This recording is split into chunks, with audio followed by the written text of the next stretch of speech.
Kembali lagi di Cerita Cinta Channel. Jangan lupa like, comment, and subscribe ya. Terima kasih. Keesokan harinya. Selamat pagi sayang. Alena yang masih mengantuk perlahan membuka kedua matanya. Selamat pagi juga, ucapnya dengan tersenyum lalu kembali menutup kedua matanya. Namun itu hanya sesaat karena kedua matanya kembali terbuka dengan lebar saat menyadari sosok pria yang berbaring di sampingnya. "Abian, apa yang kau?" Alena berteriak saat tersadar posisinya yang tengah memeluk tubuh kekar Abian Atmajaya. "Kenapa kau terkejut?" Abian mendudukkan tubuhnya sembari bersandar pada headboard, menatap lekat wajah istrinya yang terlihat tetap cantik meskipun baru terbangun dari tidurnya. "Di mana Bian?" Alena balik bertanya tanpa memperdulikan pertanyaan Abian. Matanya menatap seluruh ruang kamar mencari keberadaan putranya. "Dia sedang tidur di kamarnya." "Tidur di kamarnya?" Alena mengerutkan keningnya dengan wajah yang bingung karena seingatnya tadi malam mereka tidur bertiga. "Tadi malam aku memindahkan Bian ke kamarnya," ucap Abian dengan tertawa saat melihat wajah Alena yang kebingungan. "Apa? Jadi tadi malam kau dan aku?" "Ya, kita tidur berdua. Apa kau lupa memelukku dengan begitu erat?" Abian sengaja menggoda Alena, menarik tubuh wanita itu ke dalam pelukannya. "Abian, lepas! Kau itu keterlaluan sekali memindahkan Abian ke dalam kamarnya. Apa kau lupa? Putra kita sampai menangis karena ingin tidur bersama kedua orang tuanya." Alena benar-benar marah dengan apa yang dilakukan suaminya. "Alena, aku hanya keluar Abian." "Tapi Alena, aku sekarang." "Mami, Dedi." Bian berlari masuk ke dalam kamar lalu naik ke atas tempat tidur. "Bian?" Alena menatap putranya dengan bingung karena anaknya sudah terlihat segar dan wangi dengan pakaian yang rapi. "Pagi-pagi sekali Bian sudah bangun. Aku memandikannya, lalu kita menyiapkan sarapan pagi." Abian mengacak-acak rambut putranya dengan gemas. "Tadi itu aku hanya bercanda. Lagi pula mana tega aku memindahkan putra kita ke kamarnya," ucap Abian kembali sembari beranjak dari tempat tidur. "Abian, cepat bersihkan dirimu. Kalau tidak kita akan terlambat ke kantor." Abian menggendong putranya hendak keluar dari dalam kamar. "Abian, tunggu!" Langkah kaki Abian terhenti, diam berdiri di tempatnya tanpa menengok ke belakang. "Aku minta maaf karena sudah berprasangka buruk." "Lupakan saja, itu hanya masalah sepele." Abian kembali melangkahkan kakinya keluar dari dalam kamar, menyisakan Alena yang masih terdiam di atas tempat tidur dengan perasaan bersalah karena sudah menuduh Abian yang tidak-tidak. Setelah selesai membersihkan diri dan sarapan pagi, Abian dan Alena berangkat ke kantor setelah sebelumnya menitipkan Bian pada Ibu Ayuning. Ya, begitulah kehidupan Abian dan Alena setiap harinya.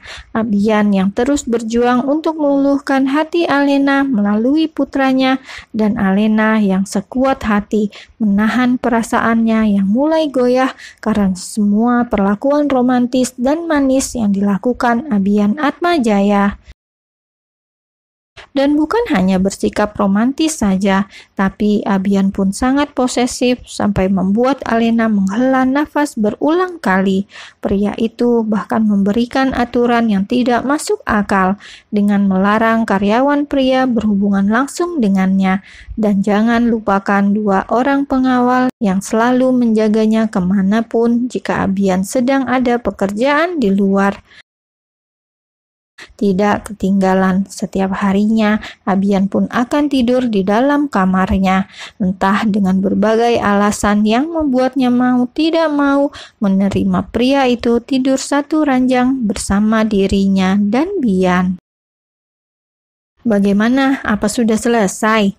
Abian menatap Alena yang tengah mengemasi pakaiannya dan juga pakaian Bian, karena hari ini rencananya mereka akan pergi berlibur ke Bali. Ya, setelah beberapa kali Alena menolak keinginannya tersebut, akhirnya wanita itu mau diajak berlibur ke Bali saat ia mengatakan ingin menghabiskan sisa waktu 3 hari mereka dengan kenangan yang indah, karena sesuai dengan kesepakatan setelah 1 bulan tinggal bersama, maka mereka akan berpisah secara baik-baik.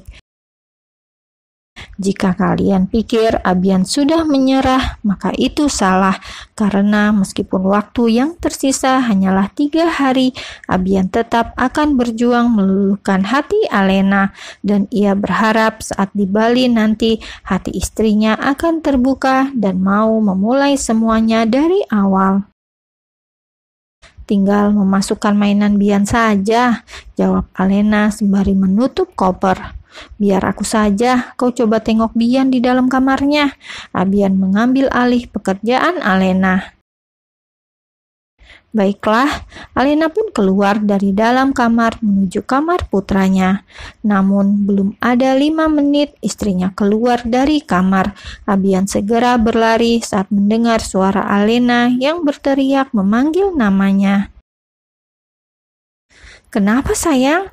tanya Abian dengan nafas naik turun dan wajah yang cemas setelah sampai di kamar putranya. "Suhu tubuh Bian tinggi sekali," jawab Alena dengan cemas. Ia yang sedari tadi sibuk mengemasi semua keperluan yang akan dibawa mereka ke Bali sampai melupakan keberadaan Bian yang memang sejak pagi terlihat tidak bersemangat. Abian mendekat pada putranya, meletakkan punggung tangan di kening Bian sembari melihat termometer yang diberikan Alena. "Kita bawa ke rumah sakit."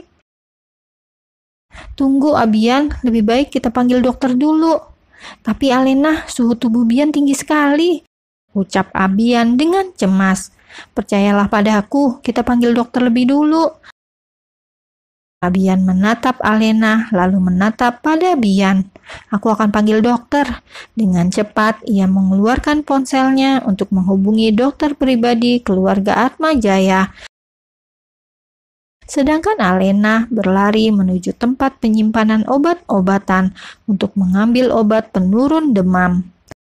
"Hai jagoan, kau harus minum obat dulu." Abian membangunkan putranya lalu menggendongnya dengan hati-hati.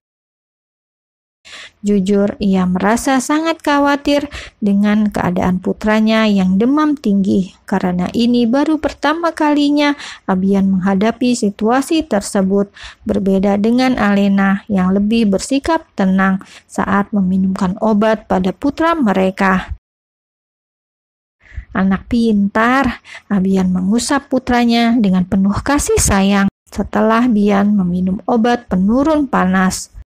"Apa dia sering demam secara tiba-tiba?"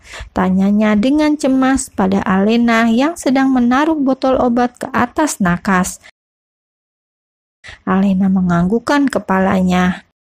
"Bian jika sedang sakit pasti diam, dia tidak rewel ataupun mengeluh, jadi aku selalu kecolongan saat dia sakit dengan tiba-tiba." Abian menganggukkan kepalanya. Ia memahami posisi Alena yang pastinya kesusahan saat mengurus Bian sendirian. "Dedi, kapan kita pergi ke Bali?" tanya Bian dengan lirih. "Kita tidak jadi berangkat karena Bian sedang sakit." Abian menatap putranya yang terlihat bersedih. "Tapi Bian mau pergi jalan-jalan." "Iya jagoan, kita pasti pergi jalan-jalan, tapi setelah Bian sembuh," bujuk Abian masih dengan menggendong putranya. Namun bukannya mengerti, Bian justru menangis dengan menatap dedinya. "Bian takut Dedi pergi, meninggalkan Mam dan Bian." Dek, Baik Alena maupun Abian saling menatap dengan tatapan yang sama-sama menatap penuh luka dan kesedihan. Dedi tidak akan pergi meninggalkan Mam dan Bian. Dedi janji. Bian mengulurkan tangannya. Dedi janji sayang. Abian menerima uluran tangan tersebut sembari memeluk putranya dengan erat. Ya, dia berjanji tidak akan meninggalkan istri dan putranya lagi, meskipun Alena mengusirnya.